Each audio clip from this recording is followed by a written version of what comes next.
All right, so this week, for whatever reason, I had a desire to do a little bit of research in regards to religion, and popping up in my Google pretty much immediately was Christian views on sin, and then it lays out a couple of sins. And at first, I didn't think anything of it, but then I looked at it a little bit more closely, and I was thinking, well, hold on a second.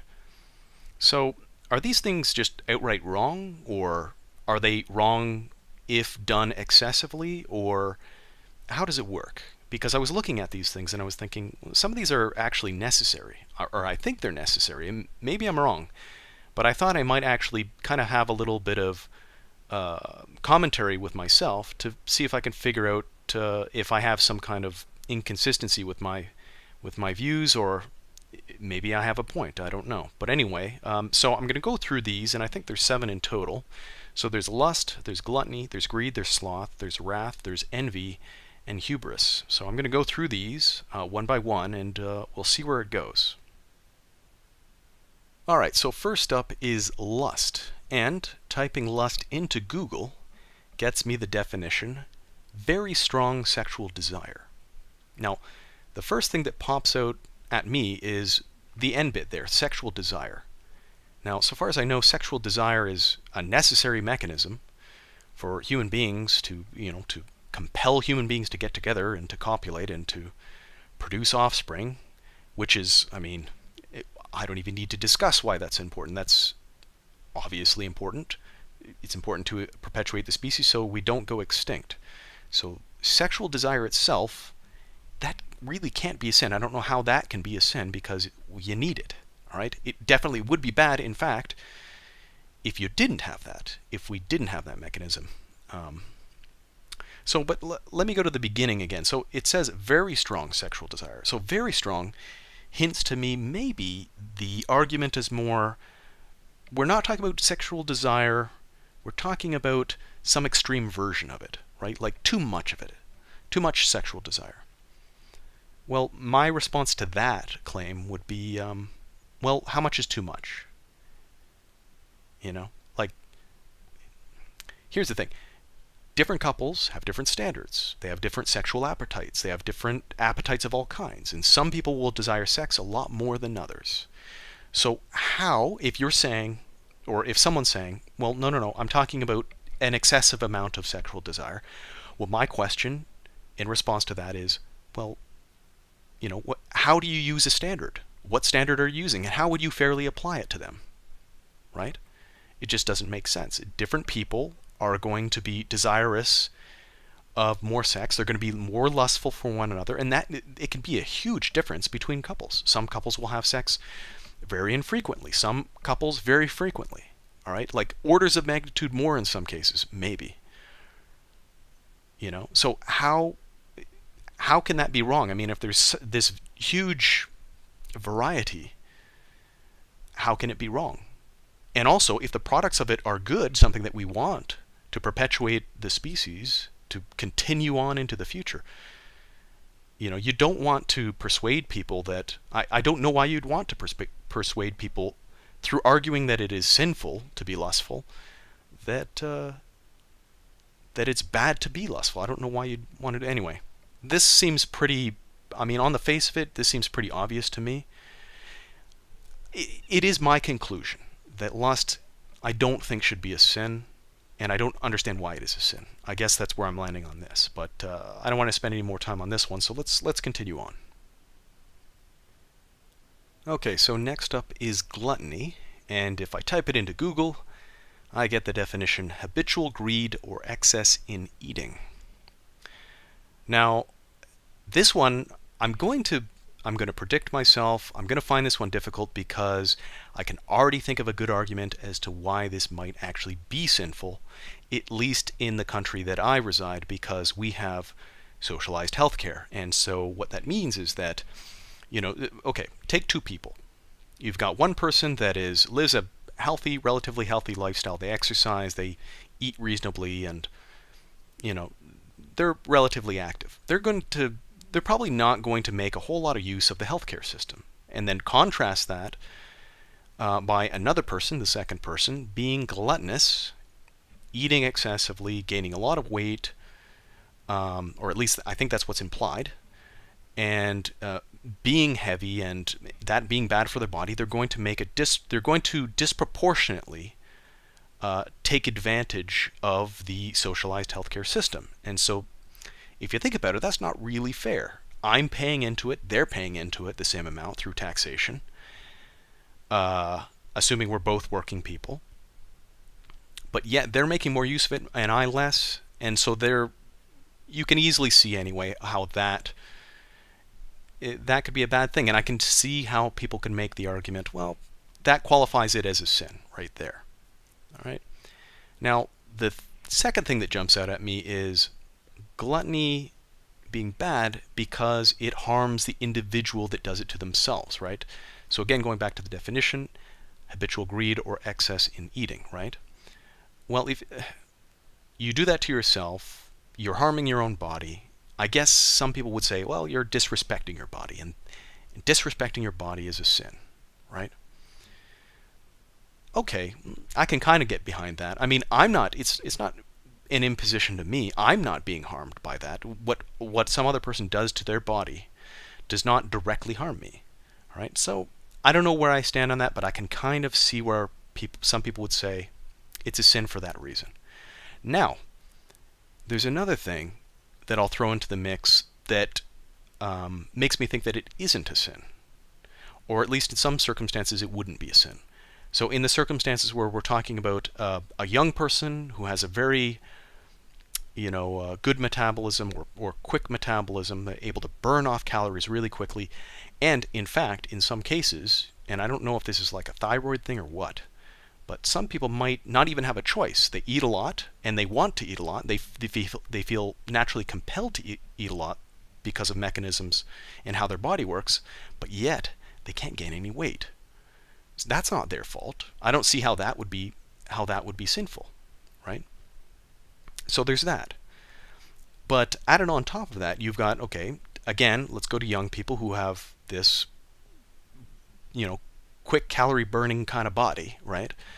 Well, add on top of that the fact that some people might be very active, right? We're talking about doing sports, running, working out, like bodybuilding and these kinds of things. So like healthy endeavors to improve their body, things that you could easily argue is good for them, right? They may consume a lot. You could look at how much they eat and you can think, whoa, that is gluttony. But it's not bad because they're taking good care of their body. Their body happens to burn it off really well. And in fact, they need all those calories to live the kind of lifestyle that they have, which is not harming other people. Okay, so from that perspective, I would have to, go in the direction of it not being a sin. So I don't know where I land on this, but anyway, we'll leave it there. Let's move on. All right, so we're on to greed, and if I type it into Google, the definition it gives me is intense and selfish desire for something, especially wealth, power, or food. Now, the first thing, okay, this actually kind of bothers me. So the first thing that jumps out at me is, this is a bit of a tangent, but intense and selfish desire. Selfish desire. I'm unaware of a desire that isn't selfish. So right there, I already have problems with this definition, but we'll go with it. But I'm unaware of a kind of desire that isn't selfish. So I don't know, maybe someone can point that out to me, a selfish desire as opposed to an unselfish desire, but whatever, let's move on and let's just work with it. Okay, so intense and selfish desire for something, especially wealth, power, and food. What this omits, and would be very important, is the context, right? Well, where are you? Who is this applying to, right?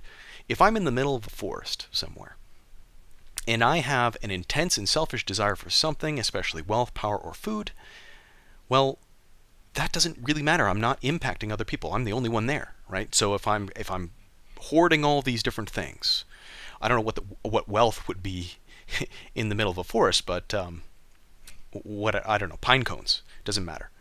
I'm hoarding all this stuff. It's not negatively impacting anyone else because there's no one else there. I don't see how greed is bad in that situation, and I don't see how that would be a sin. That just doesn't make sense. However, if they're talking in terms of I am a person amongst many people in a civilization, and people are close enough physically where they're competing over resources, that's maybe a better context where this can be seen as a sin. So let's go through that a bit.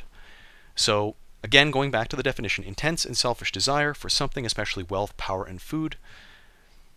Okay, so maybe what's being implied here is a disproportionate desire, like disproportionate to the amount of these things that actually exist. So is it saying that this greedy person, right, is it saying that they want more than their fair share? They want a lot of these resources, so much so that they're now taking away from other people? Is that what's implied? Because if that's what's implied, I can get behind that. I can get behind that idea of being sinful. But it doesn't say that in the definition. All right? It doesn't specify how much of the total is being desired, right? So, like, what if I interpret it, and I easily could interpret it as being a reasonable amount of all those things, a reasonable amount of wealth, power, and food. So, wealth enough to survive on, power enough to not be powerless, and enough food again to survive on. I don't see how that's sinful at all. It doesn't matter, and in that case, it doesn't matter how intense and selfish. That's totally redundant. Intense and selfish that desire is. It doesn't matter because other people are not being, they're not being harmed by that. I'm just taking my fair share of the total. I'm taking the amount that I need to survive, right? So, yeah, I don't know. This kind of bothers me because it's very open to interpretation, incredibly open to interpretation, and the definition is insufficient, from what I can read, in telling you, whether or not you can qualify greed as being a sin, right? There's just not enough information. They don't give you context, and they don't specify to what extent it is, right? Like in terms of wealth, power, and food. So anyway, take from that what you will, and we're just going to move on. All right, so we're on to sloth. And this one's interesting because I have found many conflicting definitions. Trying to find one solid, simple, succinct definition has been very difficult. So I'm kind of working off of Wikipedia right now, and I found a little snippet that I actually like. So let me just read that. So sloth is habitual disinclination to exertion. And I'm going to couple with that indifference, because that's something that I've seen pop up a lot in this. A lot in these individual definitions I've seen indifference pop up. So again, sloth is habitual disinclination to exertion, and I guess it's spurred on by indifference. All right, so there's a couple different ways I can go with this. One where I'm more inclined to say, yeah, this is sinful, or I can see how someone can look at this as sinful, and others that kind of lead me into different directions. So let me start with the sinful one. So I can understand if, and context matters, if we're talking about an individual that has a family, has kids, has a wife, has all these responsibilities. Society is depending on them as well, to do their fair share, to pay their taxes, and so on and so forth. If this person is neglecting to do these things, they're indifferent, they're lazy, they're just kind of, I don't know what they're doing with their time, but they're obviously not fulfilling these responsibilities that they have. I can understand someone labeling that person as sloth-like, and therefore, in this case, committing a sin or being sinful, right? I get that. But that's this context. If we apply a completely different context, like totally different person, totally different situation. So let's take, for example, a person who is really well off, a rich person, right? Has a very lavish lifestyle, has, everything at their beck and call. Life is very convenient for them. However, so, in the majority, maybe they're just not really doing much of anything. They're just lazing around. But they do give back to society. They give to charity. So they use their tremendous wealth to help other people out, and maybe a lot. They also pay their taxes, so they're giving back to society. All right, they're giving their fair share. And from time to time, they may feel a pinch of guilt, and they may go out and help their fellow humans in some capacity, right? But but they just normally they don't have to do any of this stuff. Maybe what you can call, when they're not doing anything, maybe you can call them indifferent. But on net, they are a positive force in society. It is good that they exist because they are doing their fair share, maybe just barely, but they're still doing it. And in that case, I would say it isn't a sin. All right? Being, again, going back to the definition I gave, sloth is a habitual disinclination to exertion. In this case, this rich person would be, that they would fit that definition. But they'd be a net positive, so it wouldn't really be a sin. There's one last thing I'd like to point out as well. So when I was looking at this, I was thinking, well, hold on a second. This isn't really a mutually exclusive thing. I mean, you can have a habitual disinclination to exertion, and I think to some degree everyone does, but that doesn't mean that you don't also have a habitual inclination towards exertion as well, right? There are lots of people that play sports, that cycle, that do all kinds of activities, but that could be a minority of the time where they're actually exerting themselves. And then, you also couple inside of that work as well. But they could have a large span of time that they have left over to do nothing, right? Where they are disinclined to exert themselves. So it's not a mutually exclusive thing. You can be inclined to exert yourself and be disinclined. Now, if it's sinful to not be inclined to exert yourself enough, what is the proportion? In no definition that I have read about this so far have I been given a ratio, right? How much should you be active? How much should you be giving back to society? How much should you be, providing for your family? There's no specifics on that, right?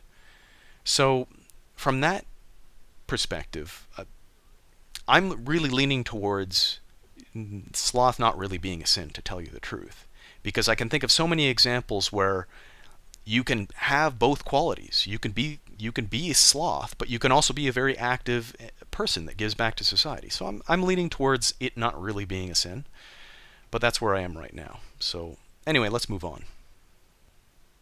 Wrath. Okay, so in Google, the definition given is extreme anger, and then in brackets it says chiefly used for humorous or rhetorical effect. I'm going to ignore that end bit in brackets because in this religious context, I think the first bit is just fine. But I'm going to expand on that because I think it's insufficient. All right? It says extreme anger, but I'm going to say both in terms of emotion, but also in terms of action. So how that manifests in terms of, like, let's say someone wrongs you and then you get vengeance on them, right? So, and I'm going to take two sides on this. First being emotion. If it's just purely emotion, that is not a sin. And it's really simple why that is. You cannot avoid, in my opinion, I think it's pretty clear actually. You cannot avoid extreme anger at some point in your life, maybe many points in your life. And this happens to everyone, okay?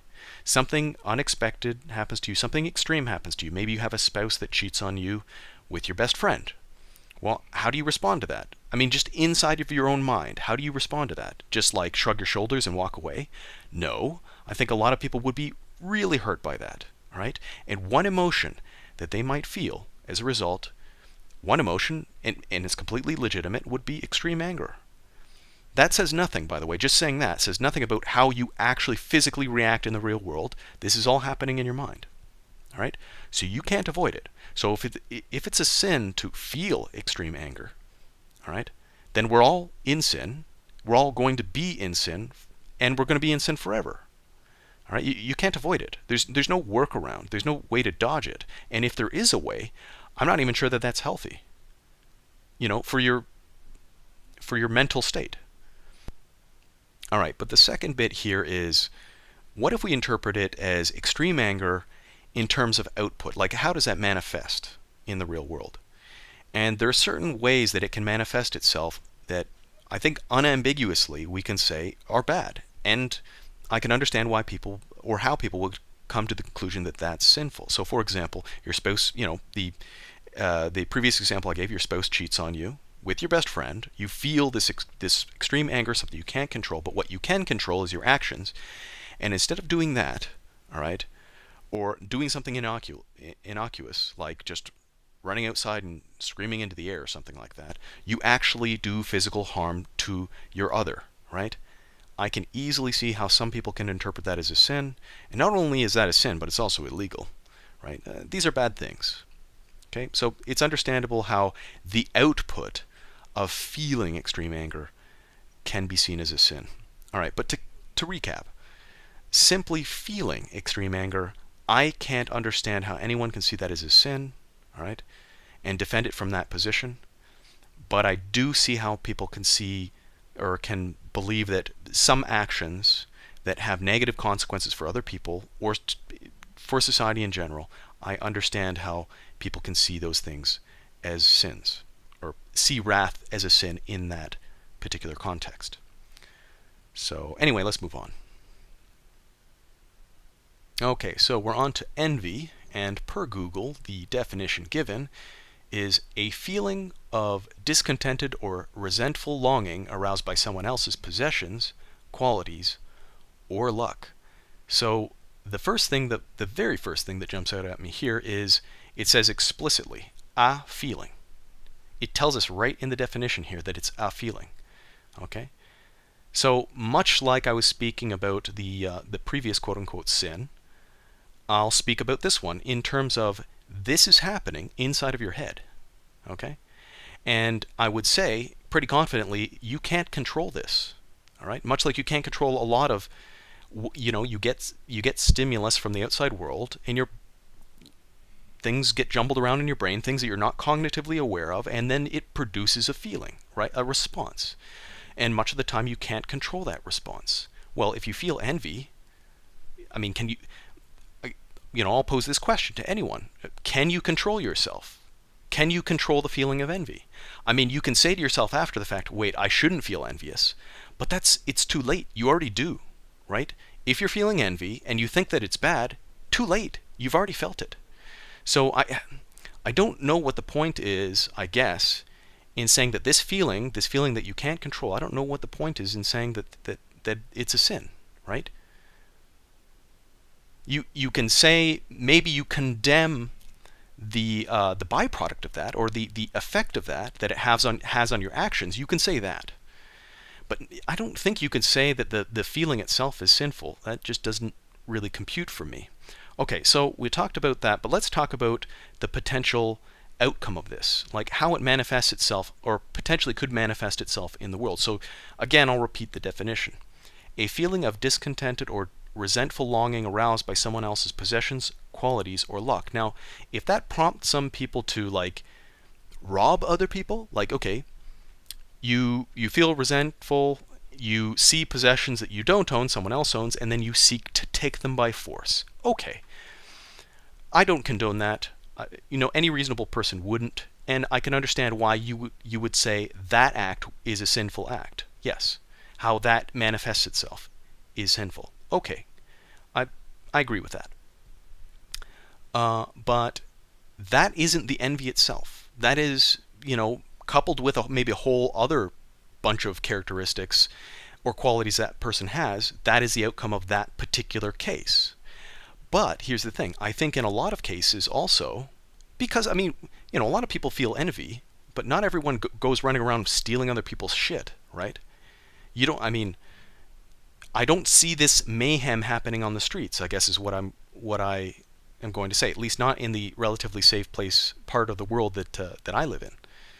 All right? But what I do see is this. I see people that must feel envy that maybe use that as a mechanism, a tool for them to improve their situations. They see what other people have and what they don't, and that prompts them, that spurs them into action, right?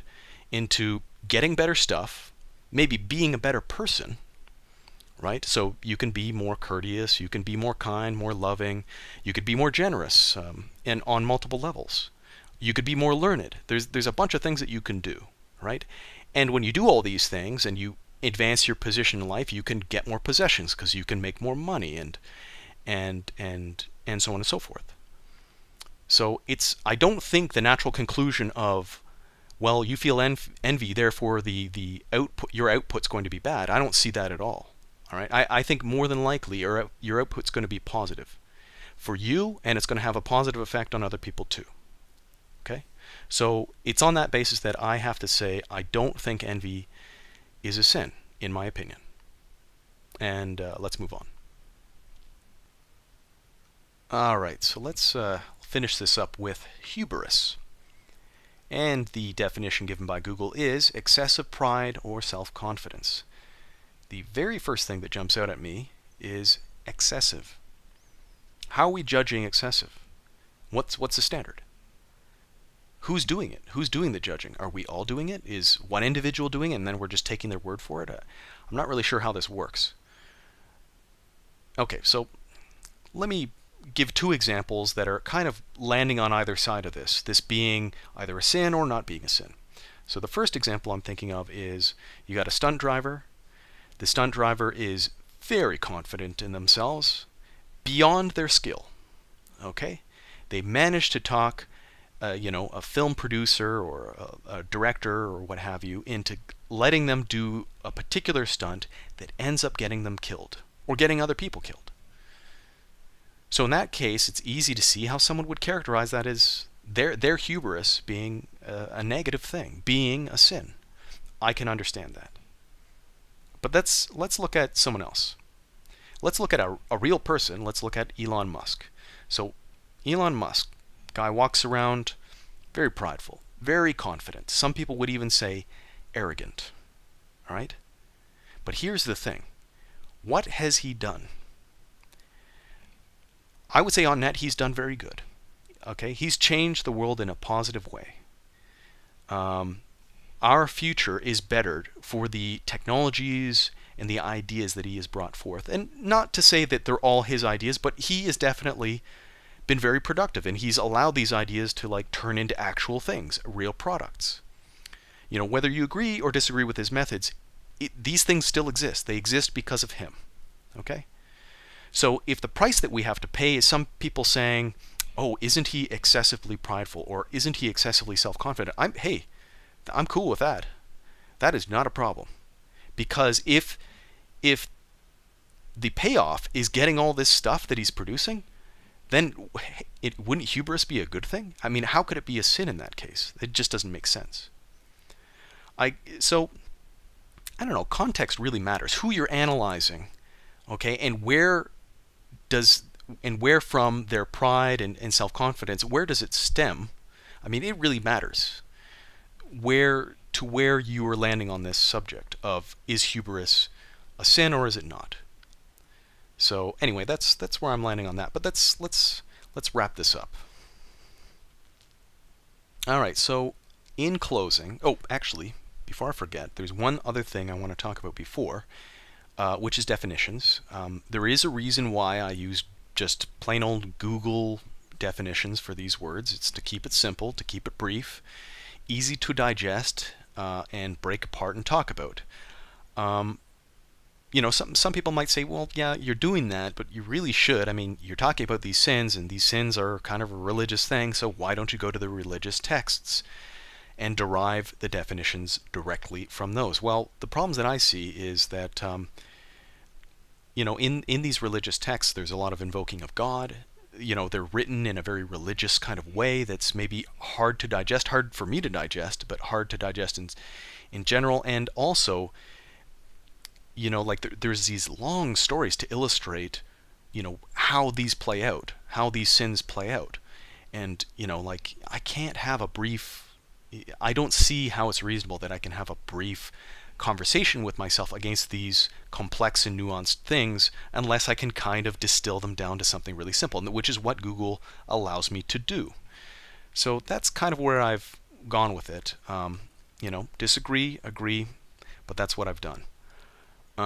Okay, so getting on to the actual conclusion, my conclusion would have to be that there are some that I would say, yes, I can understand that in some situations these are sins. Okay? I can understand someone saying that. I can appreciate that. But the problem here is, from my perspective, there's not one of them that is in every situation a sin. It just doesn't work that way. And so are they really sins? I mean, if they're not sins 100% of the time, you know what I mean? Like, how does this work exactly? I don't know how this works. Sometimes you see, because context matters a lot, the situations that you're applying these quote unquote sins to matters a lot. They have a big bearing on where it is you land on this. But I mean, if they're sins, shouldn't it be like just all the time? Like if someone is envious and that's a sin, shouldn't every situation where someone is envious be a sin? I mean, my conclusion wasn't that. So, anyway, I don't know where I land on this exactly. I guess I would say if it is the case that it's supposed to be 100% of the time that these are sins, then I would say no, they're not sins.